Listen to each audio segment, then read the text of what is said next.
So you've written, when people ask me where they should move to be safe from climate change, you always tell them, any place with a strong community.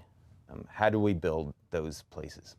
Well, look, community, though we pay it a lot of lip service in contemporary American culture, is pretty much the opposite of what we've specialized in now for 75 years. This has been the era of hyper-individualism in our society, and we've taken it to an extreme that no other human beings have ever managed to take it to before. So we know what not to do. I mean, we know not now to build big houses far apart from each other. Not only do they waste insane amounts of energy and things, they also make it very difficult for one to live the way that human beings have always lived, in close contact with each other. As anyone who knows will know, who's lived in community, there's some natural obstacles to community. I always tell the college kids here when I'm at college, talking with them, that, college is interesting because it's the 4 years that for most Americans you get to live the way that most human beings have always lived, in close physical and emotional proximity to a lot of other people. And of course, sometimes that's a pain in the butt because someone's playing their stereo at 3 in the morning or whatever it is. But mostly it's satisfying. That's what people mean when they talk about college being the best years of their lives. It's not that they got to take economics 101. The irony, of course, is that college takes as its job preparing us to each earn enough money that we never have to live that way again. But you don't have to. There are some other possibilities. And you've explored in your books some of the concrete ways that might look like, the local store, local economies. So I think localness is in many ways where we're heading. For a century or two, with cheap fossil fuel as the wind in our sails, we have thrown out ever longer supply lines all over the world and built a very globalized society. It makes sense to share recipes over the internet. That's cool and fun. It doesn't make sense to ship the ingredients all the way around the world when we're perfectly capable of growing the things that we need to grow everywhere. And we're beginning to see that happen. The USDA a couple of years ago said that for the first time in 150 years, the number of farms in America was growing instead of shrinking. That's all coming at the small end of the farm scale. It's young people taking over to do farms that grow food for their neighbors.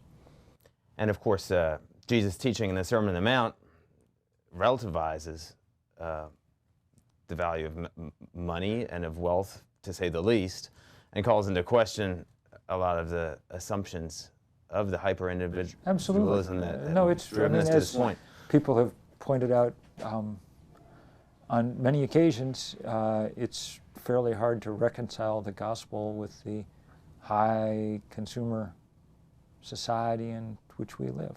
I mean, for me, one of the powerful stories for our time is always that story of the rich young man who's told to sell what he has and give it to the poor.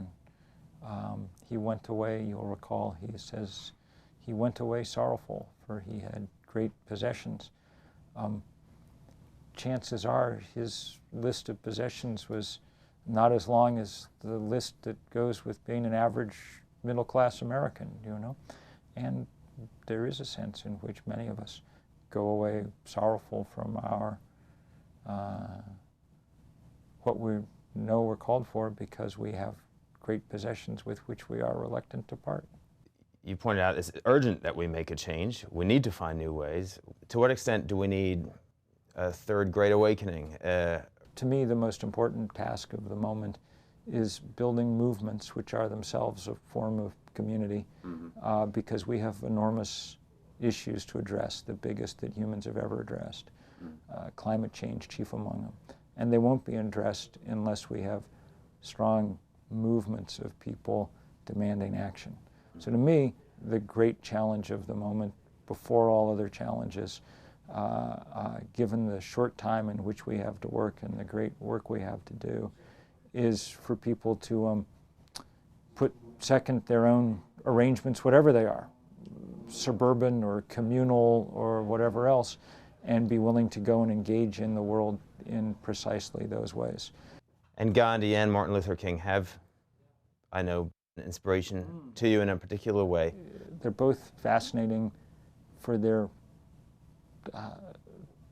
clarity of their moral visions, but also for the power of their tactical acumen. And they're not unrelated. You know, I think that the psychological insight that they shared is that, again, from the Sermon on the Mount, the idea that one heaps coals upon the head of one's adversary when one returns kindness for enmity. And that tactical vision underlay the fall of the British Empire in India and the fall of Jim Crow in the U.S. Just as for Gandhi, the fall of the British Empire seemed impossible at one point, or at least highly unlikely. Here we have some very big challenges. Yeah, but the problem with climate change, the area where I work the most, is that unlike other challenges, it's a timed test. And if it doesn't happen quickly, it doesn't matter. God's, given us a blue book this time, and we have to put our pencils down after, a certain amount of time has passed. One recalls the great poem that became a wonderful hymn, "Once to every man and nation." Do you know? Comes the moment to decide. In the strife of truth with falsehood for the good or evil side. Now, it's not necessarily the greatest theology in the world most of the time, in that we, probably have multiple chances in our lives to redeem ourselves, and it's not that as in the poem, and then that choice goes by forever, But in the case of climate change, it actually is quite appropriate. If we don't settle this very soon, it will settle us. You're teaching a course on stories from the Bible. Yes. So can you tell us your favorite one? I particularly love the story of Job, and the speech from the whirlwind at the end of Job, which I believe is the longest soliloquy that God delivers anywhere in the Bible, Old Testament or New.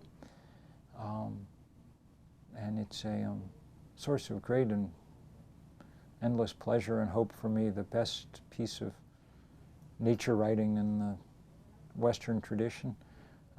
This beautiful tour of the sexy, crunchy, earthy, buzzing, cruel, magnificent world of creation, filled with all its animals and whatever. And the lesson, which seems to be enough for Job, is you're a small part of something very big, not the center of everything. So, stop whining. And for Job, that seems to be enough. Our problem, of course, is that we're in the process of rewriting the story. And, when God asked Job, can you tell the proud waves, here you shall go and no further? And Job has to say, no, that's your job. In our time and in our place, we're changing those ground rules. We're figuring out how high the sea is going to rise, how hard the wind is going to blow. We're able, for the first time in human history, to just spit in God's face if we want. And of course, Job, confronted by all these powers, as you say, was overwhelmed by a sense of awe for the Creator. And nowadays, we tend to have the opposite reaction to nature. Yes, that's true. And one thing is, how do we reclaim a sense of that wonder and so reverence wonder really is for the creation? Wonderful and important, and one way to reclaim it is to get people out in it all the time. It's still a beautiful world, and even if we've damaged it some, and no calling higher than taking kids out for a camping trip, letting them see the Milky Way, helping them understand what a big and beautiful thing creation actually is.